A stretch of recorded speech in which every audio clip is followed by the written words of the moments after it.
Bom dia, boa tarde, boa noite ou boa madrugada se você estiver estudando de madrugada. Meu nome é Douglas Cabeça e esta daqui é a aula 3 de interpretação de textos. O tema de hoje é funções da linguagem. Para que estudar as funções da linguagem? O que são as funções da linguagem? Bem, como nós vimos na aula passada e nós vamos precisar dela hoje, o ato comunicativo é algo bem complexo que necessita de vários elementos para se compor. As funções da linguagem, elas expressam essa grande complexidade da língua, do ato comunicativo no cotidiano, dependendo muito de qual é a intenção de quem comunica. A função da linguagem, ela estabelece o papel principal daquele ato comunicativo. Qual é a função que aquele ato comunicativo vai desempenhar? A gente consegue analisar 6 funções da linguagem, quer dizer, todo ato comunicativo em língua portuguesa, nós conseguimos agrupá-los em 6 categorias que a gente já vai ver. Antes eu quero apresentar para você uma diferençazinha entre funções da linguagem e figuras de linguagem. Eu vejo que tem algumas pessoas que confundem. Calma. Funções da linguagem é igual eu falei, são as categorias aonde nós agrupamos todo o ato comunicativo em língua portuguesa. As figuras de linguagem já têm a ver com a estética da língua, com a apresentação estética, estilística de quem emite aquela informação. Então, são coisas diferentes. São coisas diferentes. Quando você fala de figuras de linguagem, você vai falar de metáforas, metonímia, assonância, aliteração. São coisas que a gente vai ver numa aula futura, mas que são diferentes de função da linguagem. Função da linguagem depende de qual é a intenção de quem está emitindo. Então, só para te relembrar, na aula passada a gente viu esses 6 elementos do ato comunicativo. O emissor é aquele que emite a mensagem para um receptor. Essa mensagem ela chega do emissor para o receptor através de um canal e essa mensagem ela é codificada. É uma mensagem onde tanto o emissor como o receptor detém esses códigos e essa mensagem geralmente trata de um referente, de um assunto, de uma terceira pessoa. Se você não lembra de cada um desses detalhes ou não assistiu a videoaula anterior, volta na videoaula anterior, na aula 2, e dá uma apreciada nisso, que isso vai ser base para hoje. Por quê? Cada uma das 6 funções da linguagem está ligada diretamente a um desses elementos do ato comunicativo. Então você tem uma função da linguagem que está ligada diretamente ao emissor, outra diretamente ao receptor, outra ao referente, outra à mensagem, outra ao canal e outra ao código.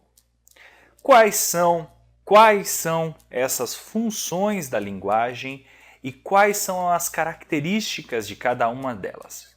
Vamos começar pela função referencial.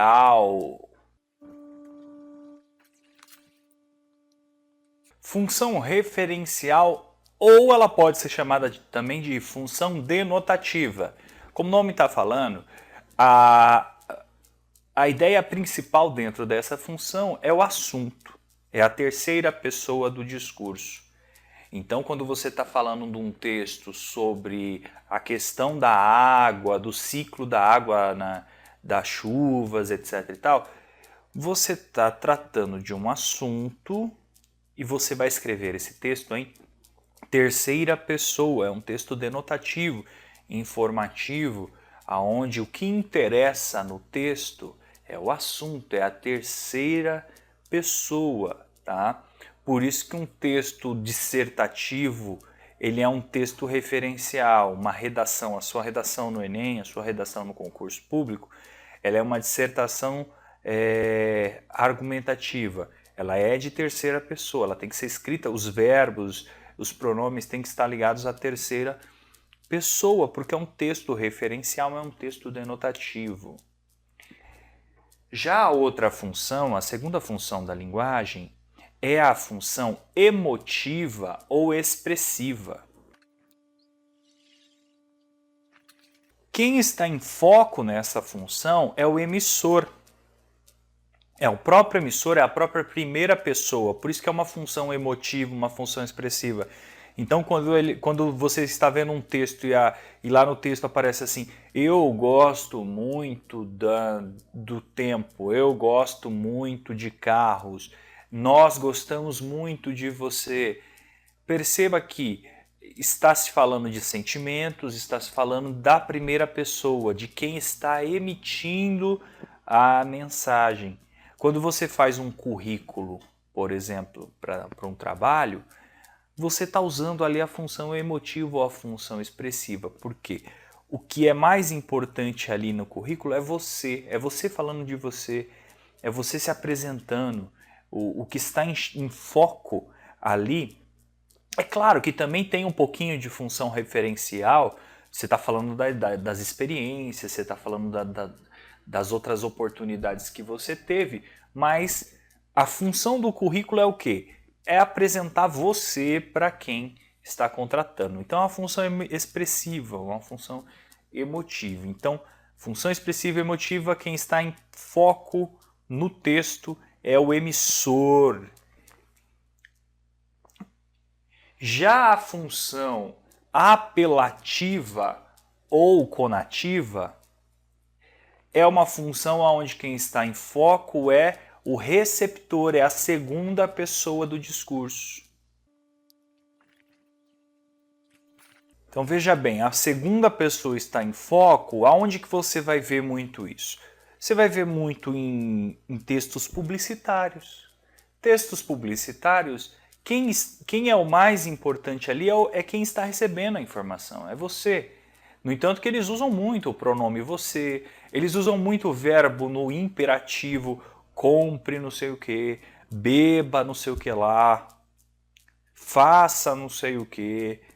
Então são textos onde o que interessa, o que está mais em foco é a segunda pessoa, é quem está recebendo a mensagem. Diferente do texto expressivo emotivo, que o que é mais importante é quem está emitindo. Diferente do referencial ou denotativo, onde o que é mais importante é o assunto. É claro que num texto publicitário tem também a importância do assunto, né? Ele está vendendo um produto, sabão em pó, ele vai falar das qualidades do sabão em pó, claro, então é uma função referencial, onde o que é mais importante ali é o assunto, mas ele vai estar falando também diretamente com você, comprador. Então ele vai usar algumas técnicas de persuasão, porque o que interessa é você nessa mensagem também. Então, um texto ele não necessariamente tem apenas uma função da linguagem. É a primeira coisa já que você tem que ter claro aí para não confundir. Um texto ele pode apresentar duas ou mais funções da linguagem. É claro que vai ter uma que vai ser mais destaque do que a outra, e aí você vai ter que ter o jogo de cintura para entender isso.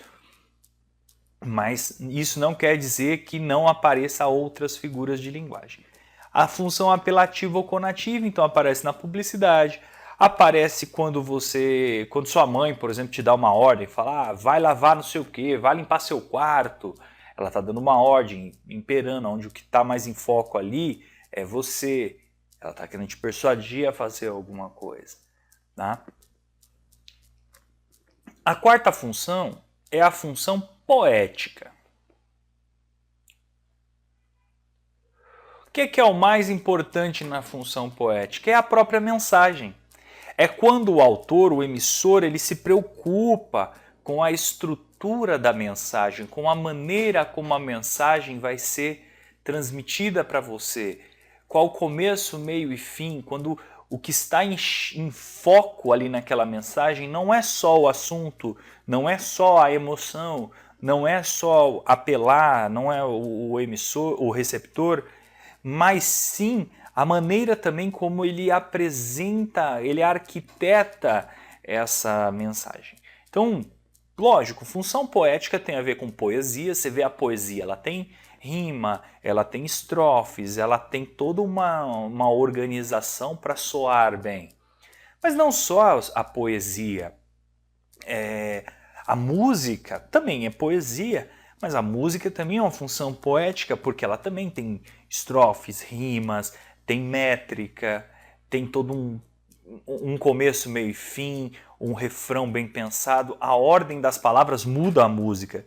Não adianta você querer mudar a frase da música se você não pensar nesses fatores como ritmo, como métrica, como rima.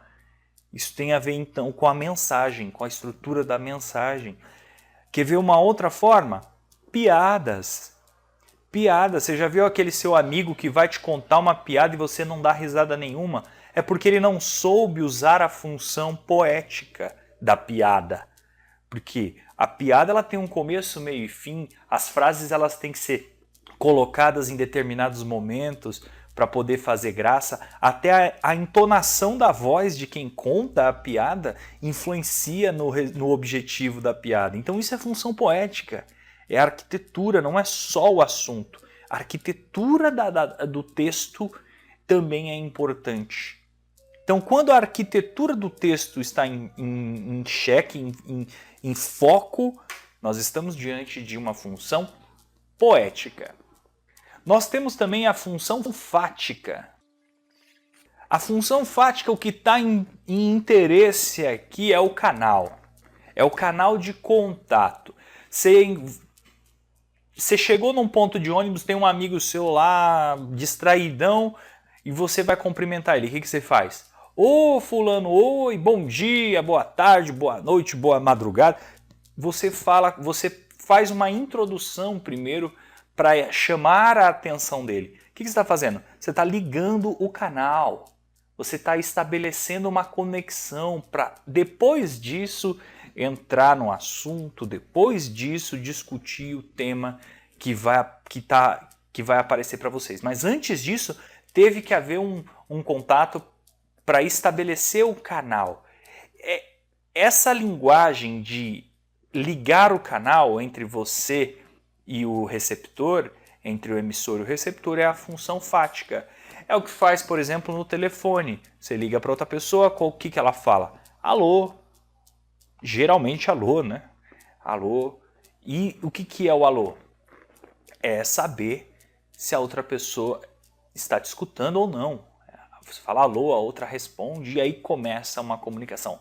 Função fática. Para uma galerinha mais antiga aí, lembra do MSN?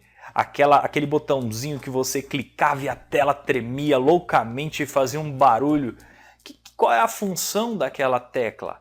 Além de te deixar doido. A função era reconectar você que estava conversando com a outra pessoa chamando sua atenção. Ô, presta atenção em mim. Isso é o quê? Função fática. Função fática. Né? A mãe tá lá distraidona, o bebê começa a chorar, a mãe, opa, vai lá e vê o que é. O choro do bebê é qual a função? Função fática. Os ingleses usam lá o tempo. Ah, hoje tá bom, hoje tá um clima legal. O que é isso? Eles estão querendo discutir o clima mesmo? Oh, será que vai chover? Não, pô, eles estão querendo estabelecer um início de conversa, um canal de contato. Tá querendo colocar as duas pessoas, emissor e receptor, em sintonia. Então a função fática são essas expressões da língua, esses mecanismos da nossa comunicação que têm como objetivo ligar, iniciar e manter conectado emissor e receptor. E para finalizar nós temos a sexta função da linguagem, que é a função metalinguística. Função metalinguística, o que está em foco é o código. É o próprio código, é a própria linguagem. É a linguagem falando da linguagem. Por exemplo, nós estamos aqui nesse momento falando sobre o quê? Falando sobre língua portuguesa. Nós estamos usando a língua portuguesa, eu estou falando em português, você está me ouvindo em português, nós estamos usando a língua portuguesa para falar do quê? Da língua portuguesa. É a língua portuguesa falando da língua portuguesa, isso é metalinguística. É a língua falando da língua, é a linguagem falando da linguagem. É quando você vê um filme falando sobre filmes, quando você vê um documentário falando sobre filmes. O que é um filme falando sobre filme? A linguagem falando sobre a linguagem. É quando você vê uma fotografia de um fotógrafo. A fotografia da fotografia. O fotógrafo na frente do espelho. É a fotografia da fotografia. Isso é metalinguagem. O que é o dicionário? O dicionário é metalinguagem. Por quê? Porque é a língua falando da língua. A aula de português é a língua falando da língua. A fotografia do fotógrafo é a língua falando da língua, é a linguagem falando da linguagem. Um quadro, uma pintura mostrando um pintor pintando uma tela, sabe? A tela falando da tela, o pintor falando do pintor. É uma metalinguagem. Caiu um exercício muito importante há alguns anos na FUVEST, que a FUVEST gosta bastante disso aqui, de uma mão desenhando a outra mão. É o desenho falando do desenho. Metalinguagem. Ok? Então o que é mais importante na metalinguagem é o código explicando o código, é o código falando sobre o código. Nós temos então as 6, função referencial, quem é importante, terceira pessoa, é o assunto, é o referente, então os verbos vão estar em terceira pessoa, e os pronomes também. A função expressiva ou emotiva, quem está mais em xeque, em foco, é o próprio emissor, é a primeira pessoa, então os verbos vão estar em primeira pessoa, os pronomes e assim vai. A função apelativa ou conativa, quem está em foco é o receptor da mensagem, então os verbos vão estar geralmente no imperativo, impera, ordem, e os pronomes, né, você, pronomes de segunda pessoa. A função poética, o que é importante é a mensagem, é a maneira como o texto é elaborado, é pensado, quando isso está em foco. A função fática é ligar o canal de comunicação entre emissor e receptor e manter isso conectado, é a função fática. E a metalinguística é a linguagem falando da própria linguagem. É isso, pessoal. Espero que tenham gostado. Inscreva-se aí no nosso canal para seguir e acompanhar as próximas videoaulas. Coloca no favoritos para você fazer uma revisão lá na frente. E até a próxima videoaula. Forte abraço!